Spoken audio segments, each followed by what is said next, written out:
اگر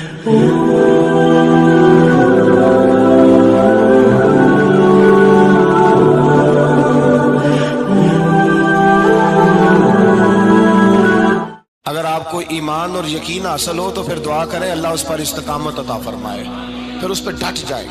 نبی پاک صلی اللہ علیہ وسلم نے فرمایا میں اس بات کا خوف نہیں کرتا کہ میری امت کمزور ہو جائے گی، اس بات کا ڈر نہیں کہ پیسے ختم ہو جائیں، نہ یہ خوف ہے کہ بھوکی مرے گی۔ حضور کس بات کا خوف ہے؟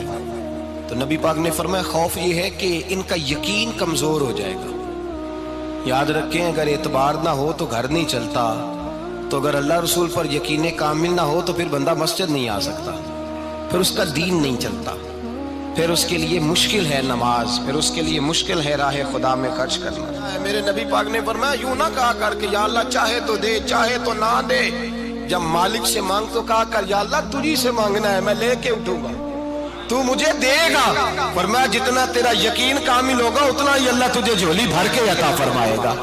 کمزور سا مسلمان، لڑکھڑاتا سا مسلمان دیکھتا ہوں کرتا ہوں، اور یہ بھی نہ دیکھا کریں بھائی ایمان یقین کو استقامت کے درجے پہ لیں، یہ نہ دیکھا کریں کہ وہ کیسے دے گا، وہ کسی وسیلے کا محتاج نہیں ہے، وسیلے کو پسند کرتا ہے، پر وسیلے کا محتاج وہ بغیر وسیلے کے بھی دے دیتا ہے۔ ہر آدمی ماں باپ کے ذریعے پیدا ہوتا ہے، اگر پیدا کرنا چاہے تو جناب عیسیٰ کو بغیر باپ کے پیدا کر دیتا ہے، اگر پیدا کرنا چاہے تو حضرت آدم کو بغیر ماں اور باپ کے پیدا کر دیتا ہے۔ جب یقین رکھیں، یقین قرآن مجید پڑھیے، حضرت موسیٰ علیہ السلام فرعون کے دربار میں کھڑے ہیں، چاروں جانب دشمن ہی دشمن ہے، جادوگر آ گئے، انہوں نے سانپ چھوڑے، حضرت موسیٰ کے ہاتھ میں ڈنڈا تھا، حضرت موسیٰ کہتے ہیں یا اللہ کیا کروں؟ تو اللہ تعالیٰ نے فرمایا اپنا عصا پھینک دو۔ کہنا چاہیے تھا نا کہ یا اللہ ایک ہی تو شے ہے، اتنے سانپ ہے، بچانے کے لیے ڈنڈا ہے وہ پھینک دوں؟ ڈنڈا پھینکا جاتا ہے، سانپ کو دیکھ کر کے قابو کیا جاتا ہے۔ یہ میرا اور آپ کا ذوق ہے نا، لیکن انبیاء کرام کا انداز ملاحظہ کیجئے میرے عزیزو۔ اللہ فرماتے ہیں ڈنڈا اے موسیٰ ڈال دے اپنا عصا، پہلے نہیں فرمایا کہ سانپ بن جائے گا، فرمایا بس تو ڈال دے۔ میں اور آپ ہوتے ہیں تو سام سامنے ہے، ڈنڈا ہاتھ میں ہے، ہم کہیں گے عجیب بات ہے، یہی تو دفاع کی چیز ہے، اسی کو ڈال دوں تو بچوں گا کیسے؟ کہا ڈال دو، تو حضرت موسیٰ نے ڈال دیا، کہا میرے رب کا حکم ہے تو میرے لیے بہتر ہی ہوگا۔ اللہ فرماتے ہیں جب موسیٰ نے ڈالا تو میں نے اس ڈنڈے کو، اس عصا کو اژدہا بنا دیا۔ اب کبھی عصا بھی اژدہا بنے، کبھی چھڑی بھی بہت بڑا اژدہا بنی ہے، لیکن قرآن کہتا ہے جناب موسیٰ نے ڈالا تو اللہ نے اژدہا، بلکہ اس سے پیچھے چلیے، عورتیں کمزور یقین کی ہوتی ہیں نا، جناب موسیٰ پیدا ہوئے تو اللہ فرماتے ہیں میں نے موسیٰ کی ماں کے دل میں بات ڈالی، ماں کے دل میں صندوق میں ڈال کے تو اس کو دریا میں بہا دے۔ اور بھائی صندوق میں کہہ سکتے ہیں نا آکسیجن کیسے جائے گی، اور دریا میں بچے بچنے کے لیے ڈالے جاتے ہیں کہ ڈوبنے کے لیے ڈالے جاتے ہیں؟ ماں کے دل میں یقین کمزور نہیں تھا ماں کا۔ انبیاء کے ماں باپ موحد ہوتے ہیں، دین کو ماننے والے، ماں کے دل میں اللہ نے بات، اللہ قرآن میں کہتے میں نے وحی کی، میں نے القاء کیا، میں نے بات ڈالی۔ حضرت موسیٰ کی ماں کہتی ہے میں نے ڈال کے نا سمندر میں بیٹا، میں نے سمندر میں بیٹا ڈال کے صندوق میں بند کر کے رب کے حوالے کیا۔ آپ فرماتے ہیں میرے مالک کا بھروسہ کیا تو پھر میرے مالک کا کام دیکھو، کمال دیکھو، میں نے دریا میں ڈالا، اللہ نے فرعون کے گھر میں میرے بیٹے کی پرورش کرا دی۔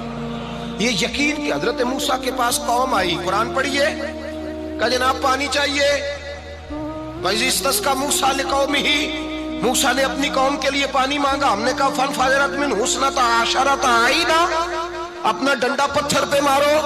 عقل والا آدمی ہوتا تو اڑ جاتا، کہتا یا اللہ پتھروں سے بھی کبھی پانی نکلا ہے؟ اضرب بعصاک الحجر، مارو پتھر پہ ڈنڈا۔ اللہ کے نبی نے منٹ نہیں لگایا، ٹھا کر کے ڈنڈا لگایا، فَانْفَجَرَتْ مِنْهُ اثْنَتَا عَشَرَةَ عَيْنًا۔ اللہ فرماتے ہیں جناب موسیٰ نے ایک عصا مارا، میں نے 12 چشمے جاری کر دیے۔ تو لے تو لا اللہ کرتا ہے، اللہ کہتا ہے پڑھ نماز روزی دوں گا، کہتا ہے سوچتا ہوں۔ اللہ فرماتے ہیں آجا مسجد میں تیرا ہو جاؤں گا، کہتا ہے دیکھتا ہوں۔ رب فرماتا ہے تو میرے محبوب کی غلامی کر، میں تجھے محبوب بنا لوں گا۔ تو کہتا ہے تھوڑا بڑا ہو کے داڑھی رکھنی ہے، ابھی سیانا ہو کے میں ذرا سرٹیفکیٹ لے لوں اسرائیل سے کہ کتنے سالوں کے بعد آئیں گے، پھر شروع کروں گا۔ پروگرام بنا رہا ہے، ابھی تو ارادے میں ہے۔ اللہ کے پیغمبر کا ڈنڈا، اور اس سے زیادہ آگے بات ہو گئی، پیچھے فوج لگی ہوئی ہے فرعون کی، مجمع ہے، ہزاروں لاکھوں کا لشکر لے کے، تلواریں نیزے، فرعون پیچھے، آگے دریا آ گیا۔ حضرت موسیٰ علیہ السلام کھڑے ہیں، اب کدھر جائیں؟ اللہ پاک نے فرمایا مارو ڈنڈا۔ کہاں؟ پانی پہ ڈنڈا مارو۔ اب حضرت موسیٰ علیہ السلام پانی پہ ڈنڈا مارے تو پانی ابھرے گا، اس سے زیادہ کیا ہوگا؟ پہلے پتھر پہ ڈنڈا مروایا تو پانی نکلا، اب پانی پہ ڈنڈا مروایا، فَإِذْ فَرَقْنَا بِكُمُ الْبَحْرَ فَأَنْجَيْنَاكُمْ وَأَغْرَقْنَا آلَ فِرْعَوْنَ۔ اللہ فرماتے ہیں موسیٰ نے پانی پہ ڈنڈا مارا تو میں نے پانی میں رستے بنا دیے۔ ایک جگہ ڈنڈا مارا تو پانی نکل آیا، دوسری جگہ عصا مارا تو پانی خشک ہو گیا، 12 چشمے بن گئے، 12 رستے بن گئے دریا میں سے۔ حضرت موسیٰ علیہ السلام گزر گئے اور اللہ فرماتے ہیں فرعون بھی آیا تو اسے میں نے غرق کر دیا، اور وہ کھڑا دیکھتا ہی رہ گیا کہ بنا کیا ہے۔ جب یقین کامل نصیب ہوتا ہے، اعتماد کی دولت اللہ دیتا ہے، جب انسان کو یہ انشراح صدر ہو جاتا ہے کہ میری نجات خدا کے حکم میں ہے اور رسول اللہ کے قدموں میں ہے، جب اسے یہ انشراح حاصل ہوتا ہے تو پھر نماز کا لطف آتا ہے۔ غور کیجئے کیا جملہ کہہ دیا میں نے۔ پھر اسے نماز کا پھر اسے نماز بوجھ نہیں، بلکہ نماز نہ پڑھے تو اس پر بوجھ ہوتا ہے۔ پھر قرآن مجید اس کی روح کا ساتھی ہو جاتا ہے، پھر عبادات، تقوی، پرہیزگاری، پھر وہ ایک سنت کے چھوٹنے پر پریشان رہتا ہے۔ جب یقین کی دولت نصیب ہوتی ہے، قرآن مجید فرقان حمید نے کہا ایمان لاؤ تو پھر ایمان پہ ڈٹ جاؤ، مسلمان بنو تو پھر اسلام پر۔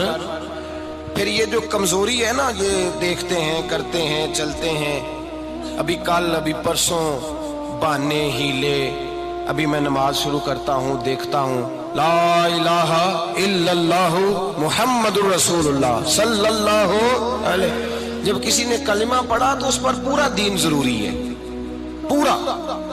اب وہ یہ نہیں کہہ سکتا کہ تھوڑا تھوڑا کر کے آؤں گا۔ یقین کی دولت نعمت ہے۔ اللہ پاک قرآن مجید میں فرماتے ہیں ان الذین قالوا ربنا اللہ ثم استقاموا، جنہوں نے کہا کہ اللہ ہمارا رب ہے اور پھر وہ اس پر ڈٹ گئے، پھر اس پر وہ کہا تو ڈٹ گئے، کھڑے ہو گئے، نہیں اللہ ہی رب ہے، اللہ ہی دینے والا، اللہ ہی مالک، اللہ ہی ہمارا رازق ہے، رب ہی ہمارا سب کچھ۔ جب ڈٹ گئے تو فرمایا تتنزل علیہم الملائکہ، پھر میں ان کی مدد کے لیے آسمان سے فرشتوں کا نزول فرمایا کرتا ہوں۔ فرشتے کیا کہتے ہیں؟ اللہ تخافوا ولا تحزنوا، غم نہ کرنا، خوف نہ کھانا، وابشروا بالجنۃ التی کنتم توعدون، ہم تو تمہیں اللہ تبارک و تعالیٰ کی اس جنت کی خوشخبری دینے آئے ہیں جس کا رب نے تمہارے ساتھ وعدہ کیا ہوا ہے۔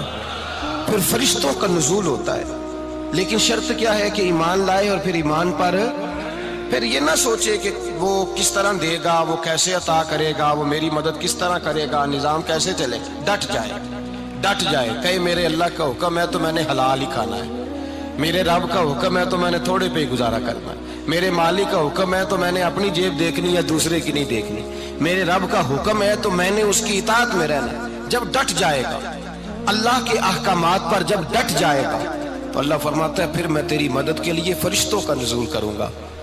نبی پاک صلی اللہ علیہ وسلم نے فرمایا 2 دولتیں اگر کسی کو اللہ دے دے تو سمجھے اللہ نے اسے دنیا کی سب سے زیادہ دولت عطا فرما دی۔ یا رسول اللہ وہ کون کون سی چیزیں ہیں؟ فرمایا ایک جس شخص کو اللہ نے معاف کرنے کی دولت عطا کر دی، جو معاف کرنے لگ گیا، جس کی طبیعت میں درگزر آ گیا، جو معاف کرنے لگا، غلطیاں معاف کرنے لگا، جس کو ایک دولت یہ مل گئی۔ اور دوسرا میرے مصطفیٰ نے فرمایا جسے اللہ نے یقین کی دولت عطا فرما دی، جس کو یہ 2 دولتیں مل جائیں، ایک درگزر کرنا، دوسرا رب رسول پہ یقین کامل رکھنا، اسے کائنات کی ہر شے مل گئی۔ میرے نبی پاک نے فرمایا جب بھی دعا مانگو خدا سے یہ 2 نعمتیں مانگا کرو، عرض کیا کرو اے اللہ درگزر کی دولت عطا فرما، اے اللہ تو ہمیں یقین کی دولت عطا فرما، ایمان کی قوت اور پختگی نصیب فرما۔ میرے بھائی حضور نے فرمایا مانگ کے لو۔ کمزور ایمان والا شخص کسی کام کا نہیں ہوتا۔ جس آدمی کے ذہن میں شک کا بیج ایک دفعہ جنم لیتا ہے وہ آدمی تو غلام سے بدتر ہے۔ بے کیف سجدہ، روٹھی روٹھی سی عبادت، اس کی زندگی کیفیات سے خالی ہے۔ جس شخص کو پتہ چل جائے نا لوگ میرے مخالف ہیں، اس کا تو سجن رہتا ہی کوئی نہیں۔ اصل بات یہ ہوتی ہے کہ یہاں سوچ بیٹھا ہے کہ دنیا میرے خلاف ہے، یہاں مخالفت یہاں بیٹھ گئی ہے، دو بندے باتیں کر رہے ہیں تو پریشان ہے، میرے خلاف ہی لگے ہوئے ہیں، میری ہی بات ہو رہی ہے، کیونکہ اصل تکلیف کہاں ہے؟ اور اگر یہاں یقین کامل ہو گیا نا کہ سارے مجھ سے پیار ہی کرتے ہیں، تو پھر دو بندوں کو بات کرتا دیکھیں گے تو یہی سوچے گا میری تعریفیں کر رہے ہیں۔